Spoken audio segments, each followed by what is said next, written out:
Hello everyone, welcome back to my YouTube channel and Facebook page education hub BD. আপনারা সকলে জানেন এই YouTube চ্যানেলের মাধ্যমে আমি পেজকে রিলেটেড সকল ধরনের আপডেট এবং অথেন্টিক নিউজটি আপনাদের সাথে শেয়ার করে থাকি। আপনারা সকলে জানেন আমাদের অর্থ উপদেষ্টার এক বক্তব্যের কারণে সরকারি চাকরিজীবীরা অনেক ক্ষুব্ধ হয়েছেন এবং তারা আশাহত হয়েছেন। আমরা সরকারি চাকরিজীবীরা মনে করেছিলাম যে অন্তর্বর্তীকালীন সরকার যেহেতু বৈষম্য নিরসনের জন্য দেশের ক্ষমতায় এসেছেন, তারা অবশ্যই সরকারি চাকরিজীবীদের এই অর্থ কষ্টের কথা ভেবে এবং তাদের দুঃখ দুর্দশার কথা ভেবেই তারা নতুন একটি পে স্কেলের কাজে হাত দিয়েছেন। এবং তারা যেমন প্রতিশ্রুতি করেছিলেন প্রথমে যে তারা অন্তর্বর্তীকালীন যে সময়টি আছে তারা যে সময়টুকু দিবে এবং আমাদের যে জাতীয় সংসদ নির্বাচন হবে তার আগেই কিন্তু তারা এটি চূড়ান্ত করে বাস্তবায়নের রূপ দিয়েই তাই যাবেন। কিন্তু হঠাৎ করে আমাদের অর্থ উপদেষ্টার সুর বদলিয়ে গেল। তিনি বললেন যে বাস্তবায়নের যে সিদ্ধান্ত সেটা কিন্তু দেয়া হবে পরবর্তী সরকারের কাছে। তখন থেকেই কিন্তু আমাদের সরকারি চাকরিজীবীদের মনে একটি অনাস্থার ব্যাপার চলে এসেছে। তাই আমরা আজকে জানবো যে আজকে আমাদের অর্থ উপদেষ্টা নতুন একটি বৈঠকের মাধ্যমে পে স্কেল নিয়ে নতুন একটি আপডেট দিয়েছেন। সেই আপডেটটি কি, তাহলে চলুন দেরি না করে আমরা মেন ভিডিওতে চলে যাই। আমরা মেন ভিডিওতে চলে এসেছি। আজকের টপিকটি হলো পে স্কেল নিয়ে অনিশ্চয়তার মাঝে সুখবর দিলেন অর্থ উপদেষ্টা। আর একটি কথা আমাদেরকে জানিয়ে দিতে চাই যে আমি কিন্তু অনেক কষ্ট করে প্রত্যেক দিনের আপডেটেড নিউজটি আপনাদের কাছে ভিডিওর মাধ্যমে পৌঁছে দিয়ে থাকি। তাই বলবো যারা আমার ভিডিওটি দেখেন কিন্তু সাবস্ক্রাইব করা হয়নি অথবা যারা নতুন এসেছেন কিন্তু পে স্কেল নিয়ে সকল ধরনের আপডেট পেতে ইচ্ছুক এবং যদি অন্তর্বর্তীকালীন সরকার পে স্কেলের কোনো অগ্রগতি না দেখায় তখন যে আন্দোলন এবং যে প্রতিবাদ গড়ে উঠবে তার সকল আপডেট যদি আপনি পেতে চান তাহলে কিন্তু এই ইউটিউব চ্যানেলটি সাবস্ক্রাইব করতে হবে, ভিডিওটিতে একটি লাইক করে দিবেন এবং আজকের ভিডিওর পরে আপনি আমাদের অর্থ উপদেষ্টার সাথে একমত হয়েছেন কিনা সেটা কমেন্ট বক্সে লিখতে ভুলবেন না। তাহলে চলুন আমরা দেরি না করে আলোচনা করে নিই।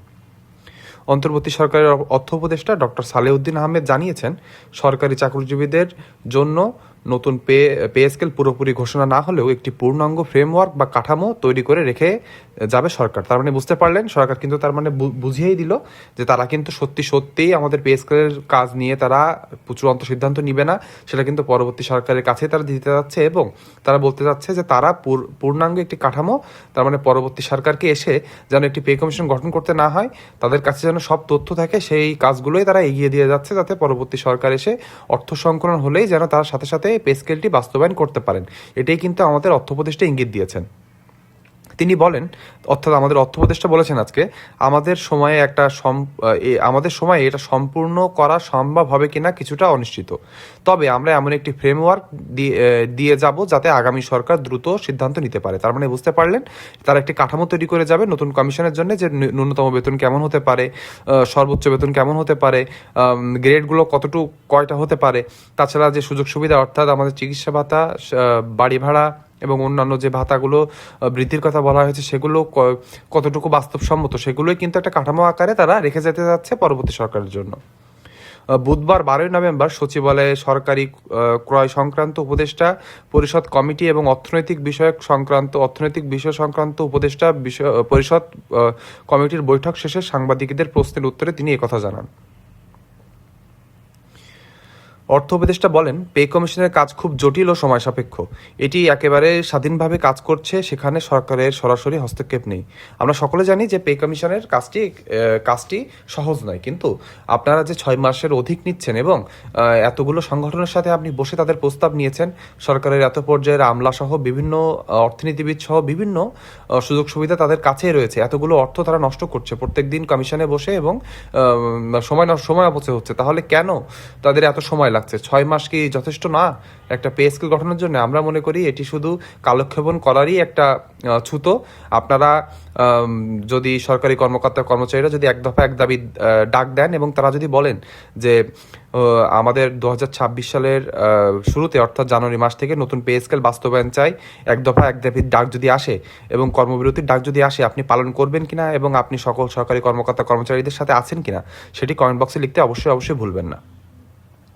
তিনি আরও উল্লেখ করেন 3টি পৃথক রিপোর্ট, সিভিল পে কমিশন, সামরিক বাহিনীর জন্য আলাদা কমিশন এবং বিশেষ কমিশন একত্রিত হয়ে সমন্বয় বা রিকনসাইলেশন করতে হবে যাতে সব সেক্টরের ন্যায্যতা ও সামঞ্জস্যতা থাকে। এই রিপোর্টগুলো সমন্বয়ের পর তা যাবে সচিব কমিটি, তারপর অর্থ মন্ত্রণালয় এবং প্রশাসনিক পর্যায়ের অনুমোদনের প্রক্রিয়া শুরু হবে। তার মানে বুঝতে পারছেন যে আমাদের অর্থ উপদেষ্টা এটিই বলতে যাচ্ছেন যে এই বিষয়টা একটু জটিল বিষয়, অনেকগুলা প্রশাসনিক কাঠামোর ভিতর দিয়ে যাওয়া লাগবে এবং সকলের সম্মতিক্রমেই কিন্তু এই পে স্কেলটি আসবে। কিন্তু আমরা জানি, সরকারি চাকরিজীবীরা জানিয়ে দিতে চাই যে যত সময় লাগুক না কেন আমাদের একটাই কথা, একটাই দাবি, সেটা হলো আমাদের 2026 সালের শুরুতে আমরা নতুন পে স্কেল চাই। তাই সেটা কত সময় লাগবে, কি লাগবে না লাগবে, সেটা আমরা সরকারি চাকরিজীবীরা জানতে চাই না। আমাদের শুধু একটাই দাবি এবং আমাদের এই ন্যায্য দাবিটি অবশ্যই অন্তর্বর্তীকালীন সরকারকে মেনে নিতে হবে। তিনি বলেন, আমাদের লক্ষ্য হলো যতদূর সম্ভব রিপোর্টটি প্রস্তুত করা, প্রয়োজনীয় সমন্বয় করা এবং একটি কার্যকর কাঠামো তৈরি করে রেখে যাওয়া, যাতে আগামী সরকার চাইলে সঙ্গে সঙ্গে বাস্তবায়ন শুরু করতে পারে, যেটা আপনাদের বললাম। তারপরে বলেন, অর্থ উপদেষ্টা আরও বলেন, পে স্কেল বাস্তবায়নের সবচেয়ে বড় বিষয় হলো অর্থের সংস্থান। বাজেট সীমিত, এর মধ্যে স্বাস্থ্য, শিক্ষা ও উন্নয়ন খাতের ভারসাম্য রাখতে হয়। সরকারি চাকরিজীবীদের মধ্যে পে স্কেল বিলম্ব নিয়ে অসন্তোষ ও ক্ষোভ বিষয়ে প্রশ্ন করা হলে তিনি বলেন, 8 বছর কিছু হয়নি, এখন আমরা উদ্যোগ নিয়েছি, কিছুটা ধৈর্য ধরতে হবে, আমাদের প্রচেষ্টা অব্যাহত আছে। এখানের এই বিষয়টি আমাদেরকে ক্ষুব্ধ করেছে। তিনি আবার বললেন যে 8 বছর কিছু হয়নি। 8 বছর কিছু হয়নি কে বলেছে? সরকারি চাকরিজীবীরা যখন যেভাবে পেরেছে তারা তাদের মনের দুঃখ এবং দুর্দশার কথা তুলে ধরেছে। বিশেষ করে বিগত কয়েক বছরে মূল্যস্ফীতির যে অবস্থা, বিশেষ করে খাবার সামগ্রীতে যে সিন্ডিকেটের মাধ্যমে শাকসবজি এবং চালের যে দাম, এখানে একটা মানুষ কিভাবে মাত্র যে 20 গ্রেডে চাকরি করে সে কিভাবে 8,250 টাকা বেসিকে চাকরি করতে পারে? আপনাদের মনে যদি এইটুকু নিয়ে প্রশ্ন না থাকে যে একটা মানুষ কিভাবে এত অল্প টাকায় তার জীবন ধারণ করতে পারে 6 জনের একটা সদস্য নিয়ে, তাহলে আমাদের আর কিছু বলার নেই। আপনারা সময় কালক্ষেপণ না করে সরকারি চাকরিজীবীদের ন্যায্য দাবিটা মেনে নিন এবং যত তাড়াতাড়ি সম্ভব আমাদের নবম পে স্কেলটি চালু করে দিয়েই তাই যান। এটাই আমাদের শেষ এবং ফাইনাল কথা। তিনি আরও যোগ করেন, তারা দীর্ঘদিন অপেক্ষা করেছেন, তাদের এখন বরং ধন্যবাদ দেওয়া উচিত, কারণ আমরা অন্তত একটি ফ্রেমওয়ার্ক তৈরি করেছি যাতে পরের সরকার দ্রুত পদক্ষেপ নিতে পারে। ধন্যবাদ আপনি পাবেন কি পাবেন না স্যার, এটা আমি বলতে পারছি না, কিন্তু আপনি অনেক সরকারি চাকরিজীবীদের অভিশাপ কুড়িয়েছেন। কারণ সরকারি চাকরিজীবীরা অনেক আশা নিয়েই আপনাদের অন্তর্বর্তী সরকারের উপর বিশ্বাস রেখেছিল। কারণ রাজনৈতিক সরকারটা আসলে তারা কিন্তু সরকারি চাকরিজীবীদের সবসময় মোলা ঝুলিয়ে এসেছে। কিন্তু আমাদের আশা ছিল যে যেহেতু অন্তর্বর্তীকালীন সরকার বৈষম্য দূরীকরণের জন্য দেশের সরকারে এসে বসেছে, তারা অবশ্যই সরকারি চাকরিজীবীদের এই বৈষম্যটি দূর করবে। কিন্তু আপনারা সেটা কালক্ষেপণ করলেন এবং পরবর্তী সরকারের হাতে তুলে দিলেন।